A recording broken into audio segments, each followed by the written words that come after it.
Hello दोस्तों, आज हम करेंगे मैथ के महत्वपूर्ण प्रश्नों को हल और इन प्रश्नों के अभ्यास के माध्यम से आप अपनी किसी भी परीक्षा की तैयारी को बेहतर कर सकते हो।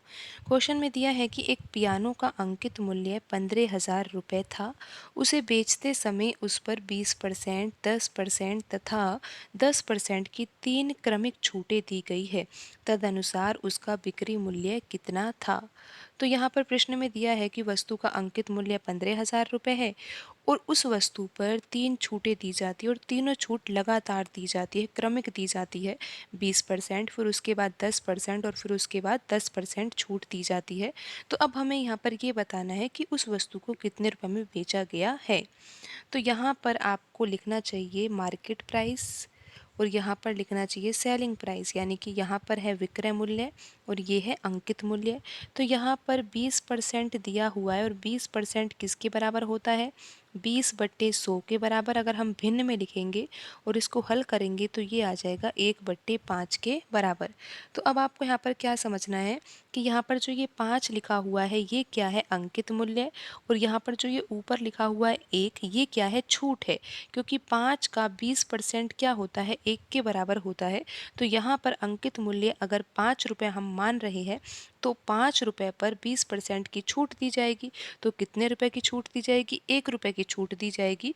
और वो वस्तु अब कितने रुपए में बेची जाएगी? 4 रुपये में बेची जाएगी। तो यहाँ पर अब दूसरी छूट दी हुई है 10% की। तो 10% किसके बराबर होगा? 10/100 के बराबर। और जब हम इसको हल करेंगे तो ये आ जाएगा 1/10 के बराबर। तो यहाँ पर भी अब आपको वैसे ही लिखना है जैसे आपने ऊपर लिखा है। तो यहाँ पर जो बट्टे में 10 लिखा हुआ है ये क्या मानना है? अंकित मूल्य। और यहाँ पर जो ऊपर 1 लिखा हुआ है ये क्या है? छूट है। तो 10 रुपये अगर अंकित मूल्य है, 1 रुपये की छूट दी जाती है, तो वस्तु को कितने रुपए में बेचा गया होगा? 9 रुपये में बेचा गया होगा। और तीसरी छूट भी यहाँ पर क्या है? 10% है। तो यहाँ पर हम लिख लेते हैं कि तीसरी छूट के लिए अंकित मूल्य 10 रुपये है, तो विक्रय मूल्य कितना होगा? 9 रुपये होगा। तो अब आपको यहाँ पर किस तरह से हल करना है? यहाँ पर आप या तो काट सकते हो, कुछ कट रहा है तो आप यहाँ पर जो ये 5 लिखा हुआ है, 10 लिखा हुआ है, 10 लिखा हुआ है, इन तीनों संख्याओं को किन संख्याओं से काट सकते हो? जो यहाँ पर सेलिंग प्राइस में संख्याएं लिखी हुई है इन संख्याओं के द्वारा काट सकते हो। तो यहाँ पर कट रहा है ये 4 को काट सकते हो आप। यहाँ पर 2 के पहाड़े से ये 2 बार कटेगा और यहाँ पर 10 कट जाएगा 5 बार। फिर यहाँ पर 2 एक बार कटेगा और 10 कटेगा यहाँ पर 5 बार। तो अब आप यहाँ पर आगे कैसे हल करोगे? आपको यहाँ पर इन तीनों संख्याओं का गुणा करना है। तो 5 का गुणा 5 से किया जाएगा तो 25, और 25 का गुणा 5 से किया जाएगा तो ये आ जाएगा 125। और यहाँ पर आप गुणा करोगे तो ये तो एक ही है, तो 9 का गुणा 9 से किया जाएगा तो यहाँ पर आ जाएगा 81। तो अब आपको यहाँ पर ये समझना है कि जो ये 125 यूनिट है ये क्या है? ये है अंकित मूल्य। और यहाँ पर जो ये सेलिंग प्राइस के नीचे क्या लिखा हुआ है? 81। 81 क्या है? विक्रय मूल्य है।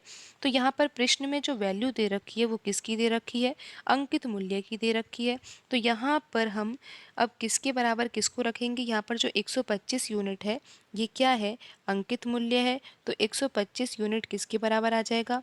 15,000 के बराबर आ जाएगा। और यहाँ से अब हम 1 यूनिट की वैल्यू निकालेंगे और यहाँ पर आ जाएगा 15,000 और बट्टे 125। तो अब आप इसको काट सकते हो। 25 के पहाड़े से काटोगे तो यहाँ पर आ जाएगा 600 बट्टे में 5, और फिर 5 के पहाड़े से काटोगे तो ये आ जाएगा 120 रुपये के बराबर। तो 1 यूनिट की वैल्यू क्या आ गई है? 120 रुपये आ गई है। और हमें यहाँ पर बिक्री मूल्य ज्ञात करना है, यानी कि विक्रय मूल्य ज्ञात करना है। तो विक्रय मूल्य तो 81 यूनिट के बराबर है। तो यहाँ पर अगर हमें पता लग ही गया है कि 1 यूनिट बराबर 120 रुपये है, तो अब हम यहाँ पर 81 यूनिट की वैल्यू भी निकाल सकते हैं। 1 यूनिट किसके बराबर है? 120 रुपये के बराबर है। और यहाँ पर जो विक्रय मूल्य है वो कितना था? 81 यूनिट था। तो 81 यूनिट किसके बराबर होगा? 120 का गुणा हम 81 से करेंगे तो यहाँ पर आंसर आ जाएगा 9,720 रुपये, जो कि ऑप्शन ए में लिखा हुआ है। तो यहाँ पर सही आंसर होगा ऑप्शन ए। तो आज की वीडियो में इतना ही। मिलते हैं अगली वीडियो में। धन्यवाद।